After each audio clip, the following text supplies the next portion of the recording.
Halo rekan-rekan traders, melihat apa yang terjadi setelah beberapa hari pelantikan ya, jadi Senin, Selasa, Rabu. Kalau sekarang kan Kamis ya, tanggal 24 Oktober. Senin, Selasa, Rabu melihat respon market ya, beberapa hari ini memang kelihatannya ISG tidak bergerak kemana-mana berbanding penutupan minggu kemarin.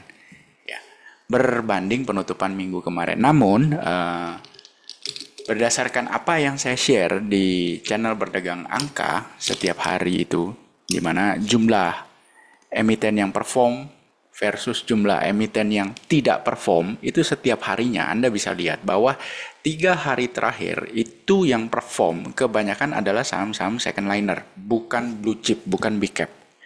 Ya, ini memberikan signal bahwa adanya inflow di saham-saham second liner, yang mana saham-saham second liner itu pada dasarnya lebih beresiko karena likuiditasnya tidak sebesar saham-saham big cap, ya kan. Tapi saham-saham second liner ini punya potensial growth yang jauh lebih besar daripada saham-saham big cap. Jadi para investor mulai ibaratnya mulai berani untuk mengambil resiko lebih daripada cuma menaruh di saham-saham big cap, ya. Mereka berani masuk ke second liner. Itulah sebabnya kenapa 2 hari minggu ini, Senin, Selasa, Rabu, market seperti tidak kemana-mana, tapi value perdagangannya Anda bisa lihat besar-besar ya. Value perdagangannya besar-besar di atas average terus, volumenya juga ya.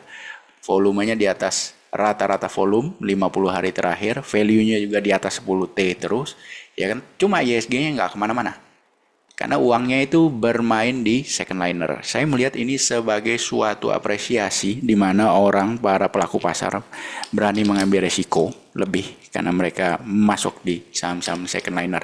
Dan hari ini itu ada berita yang bagi saya sih bagus ya, di mana Prabowo bakal putihkan utang 6 juta petani dan nelayan. Utang apa ini? Utang zaman dulu ternyata ya. Utang-utang yang bahkan sudah ada sejak Krismon tahun 98, bahkan sampai ke keluarga ya, para petani dan nelayan juga. Ini mau dihapuskan. Jadi yang dihapuskan itu apa sih?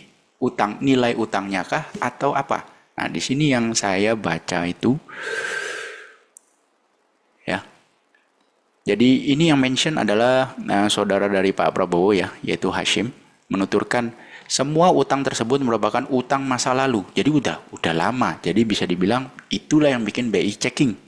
Bahkan ada yang sejak Krismon 98. Meskipun penghapusan buku telah dilakukan. Wow. Jadi sebenarnya utang-utang ini sudah tidak ada lagi di dalam pembukuannya yang ngasih utang.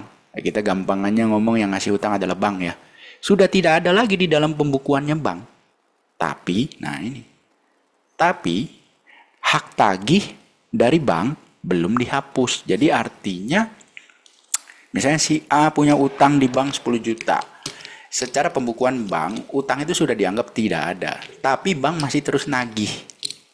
Nah terus si A mau pinjam ke bank yang lain, nggak bisa, BI checking.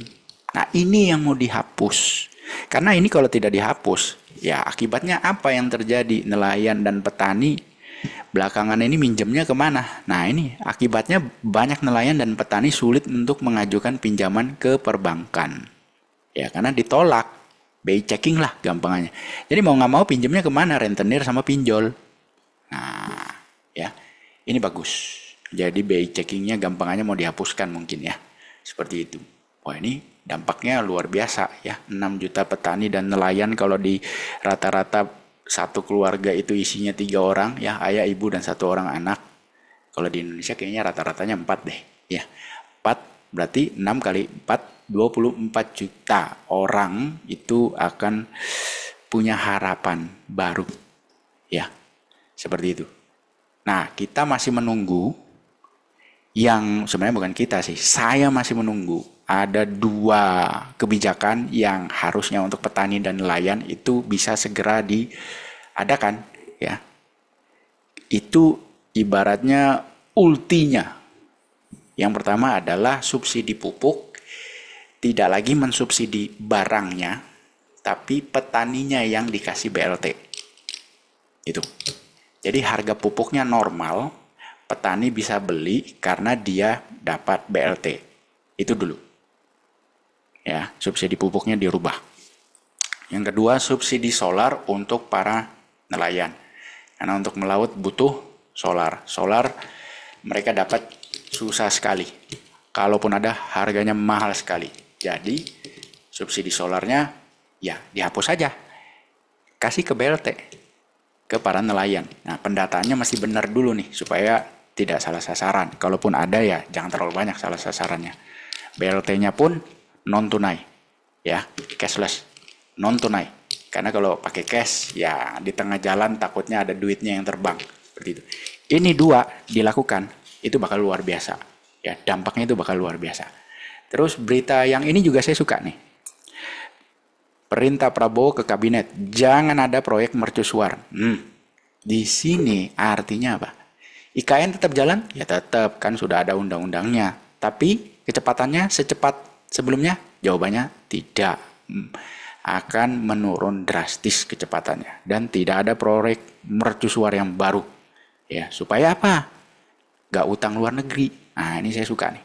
Ya, ini saya suka. Dan di sini sekarang fokusnya adalah Prabowo menyampaikan agar program-program kementerian lembaga di pemerintahnya fokus dengan apa yang seperti disampaikan saat pidato perdana usai dilantik, yaitu mewujudkan swasembada pangan dan swasembada energi. Ini luar biasa, saudara-saudara.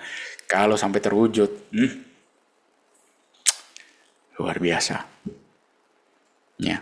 Sangat luar biasa ini kalau sampai terwujud. Tidak perlu proyek mercusuar kalau sekarang. Ini kalau sampai terwujud, ke depannya kita kalau ada proyek mercusuar, nggak usah pakai pinjaman luar negeri, bos. Kita pakai APBN cukup. Kalau dua ini terwujud, ya. Kalau dua ini terwujud, waduh, penghematan APBN itu ratusan triliun. Ya, ratusan triliun. Jadi demikian update dari saya sangat optimis ya melihat apa yang sedang terjadi. Kita kasih aja kesempatan dulu kepada pemimpin baru 3-6 bulan ke depan ya, walaupun kemarin sudah disalib sama Fufu Fafa ya, yang belusukan kemana-mana, terus kalau ditanya malah suruh wamennya yang jawab. Aduh, udahlah ya, itu aduh gimana ya, ya udahlah, kita fokus ke presidennya aja, yang sampingnya udah nggak usah dilihat ya. Semoga bermanfaat bagi Anda. Sampai jumpa di video berikutnya.